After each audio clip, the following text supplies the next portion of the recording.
Hello, Capricorn, Sun, Moon, Rising, and Venus signs. Kumusta kayo? Sana ba'y nasa mabuti kayong kalagayan. Welcome back po sa Star Tarot. At kung bago kayo dito, welcome din po kayo.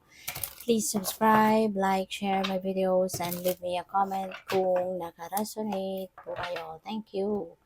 So, Capricorn, first card, we have the Queen of Cups. Ayan. So, si Queen of Cups, ano ito eh? Si Queen of Cups, this is someone na very compassionate, very helpful, very loving, understanding, napaka-sensitive and intuitive din niya. Kaya po pwedeng you are going to be dealing with someone na katulad ni Queen of Cups, sa ngayon. Po pwedeng ano mo to, po pwedeng nanay mo, pwedeng auntie mo, po pwedeng mother-in-law mo, 'di ba? Pwedeng grandma mo, or could be anyone na parang tinuturing mong mother figure, no? Pwedeng ganon. Or pwede rin na you are going to embody the energy of Queen of Cups. So pwedeng sa ngayon you will be extra intuitive and sensitive. Maaring sa ngayon you will be more ang tawag dito, matulungin, compassionate, no? So, magiging extra caring din kayo towards other people. So, pwedeng may ganun din ang ganap. Okay?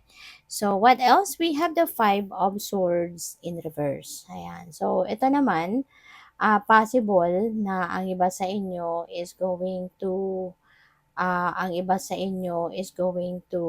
enter a compromise. Pwede na ang iba sa inyo is going to siguro magpapakumbaba, no? Baka ang iba sa inyo, although hindi naman kayo siguro yung may pagkakamali, hindi man kayo yung merong nasabing hindi maganda, pero just to maintain a good relationship with another person na maaaring nagkaroon kayo ng hindi pagkakaunawaan, ikaw na itong magpapakumbaba. Ikaw na itong mag-a-act as a bigger person. Ikaw na yung makikipag-compromise, yung ganon. Para na hindi masayang, no? Yung relationship ninyo or yung pinagsamahan ninyo. Kaya you are siguro going to reconcile with the people around you na kung meron man kayong mga hindi pagkakaunawaan, no? So, what else? We have the tower energy. Si tower, ano to eh. This is a transformation energy. Okay? This is a transformation energy. This is a maaari na meron ditong pagbabago na mangyayari. Anong pagbabagong ito could be something na this could be something na hindi mo sukat akalain, hindi mo inaakala. This could be something na biglaan yung magiging pagbabago sa ganap, sa buhay ninyo. This is not something na ginusto mong pagbabago, hindi ito yung something na pinagplanuhan mong pagbabago, but this is the universe's way of changing your life. At ang maganda rin dito kasi you will be aligned with your purpose, you will be aligned with your mission in life, you will be aligned with kung ano yung destiny mo. Kaya magiging masaya ka sa mga pagbabagong magaganap. Ang ending nito, magiging masaya ka at ipagpapasalamat mo na nangyari ang mga pagbabagong ito. Okay? So, what else? We have the Queen of Wands. Ayan. So, maybe you are surrounded with influential people, no? Maaring merong mga matured women, no, na nasa paligid mo na laging nakasuporta sa'yo, laging tumutulong sa'yo, natatakbuhan mo when you need advice, when you need someone to talk to.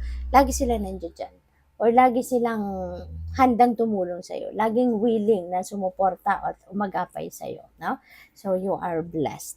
At saka, si Queen of Wands din, if you are going to embody the energy of Queen of Wands, magkakaroon ka rito ng success. Kung ano man ang iniisip mong gawin, ano man yung iniisip mong kung ano man yung iniisip mong gawin, ano yung mga iniisip mo na po pwedeng um, magawa ninyo, na alam mo yun yung outcome, no, na gusto mo, mag-aano ka diyan, magtatagumpay ka, makukuha mo yan. Kasi si Queen of Wands, hindi niya hahayaan, no?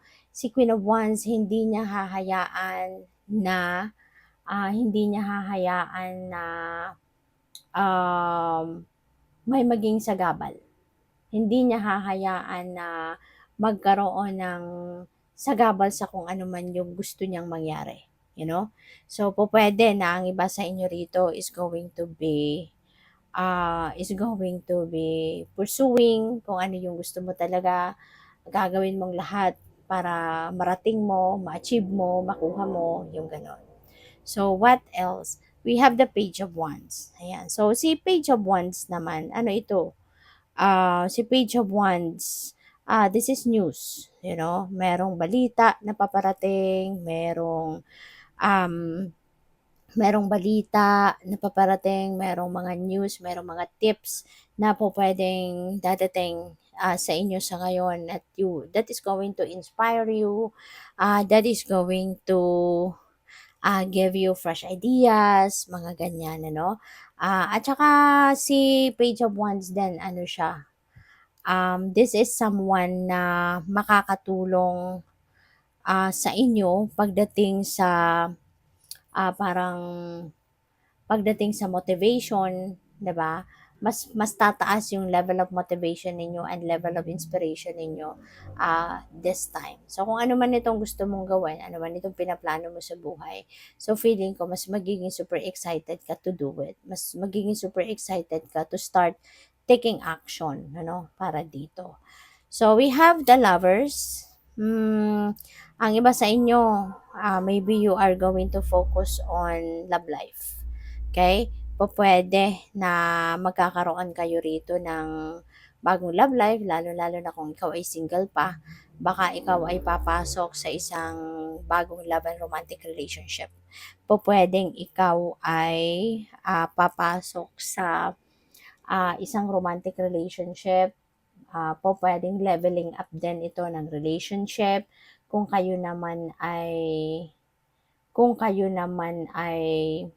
nasa relationship na-engage na, pwedeng kasalan na ang pinag-uusapan dito. Pwedeng ganun din. Or, this could be a decision making.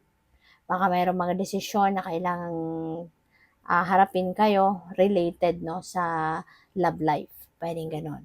Magsisettle down na, ready na ba ako, handa na ba akong magkaanak, handa na ba ako mag-asawa, handa na ba ako mag-settle down, yung mga ganung klaseng desisyon, no?